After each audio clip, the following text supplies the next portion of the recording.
Actually you know what స్వప్న, మేము దిగాను flight, దాని కస్టమ్స్ దగ్గర నించున్నాను. అండ్ దెన్ వాళ్ళు ఫింగర్ ప్రింటింగ్కి పెట్టమంటే ఫింగర్ ప్రింటింగ్కి పెడుతున్నాను, అదేమో డ్రైగా ఉంది నా హ్యాండ్స్. సో ఫింగర్ ప్రింటింగ్ సరిగా క్యాప్చర్ చేయట్లేదు. అది ఇదంతా 2006లో, ఇది ఇప్పుడు జస్ట్ నేను 2 weeks బ్యాక్ వచ్చాను కదా అప్పుడు. దెన్ అతను అన్నాడు, ఓ మీది డ్రైగా ఉన్నాయి, శానిటైజర్ వేసుకోండి అన్నారు.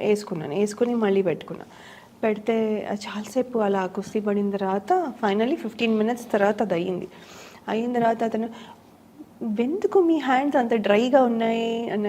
ఏమో అండి డ్రైగా ఉంటాయి నా హ్యాండ్స్ అంటే, ఏంటి అక్కడ గిన్నెలు బాగా తోముతారా మీరు నడుతున్నారు? How do you know? కానీ గ్లౌజ్ వేసుకుని తోముతాను, అది వేరే విషయం. ఎంత కేర్ తీసుకున్నా అంటే ఇట్స్ సో అంత మరి కూర్చొని ఉండలేం కదా ఇంటి పని అన్నప్పుడు.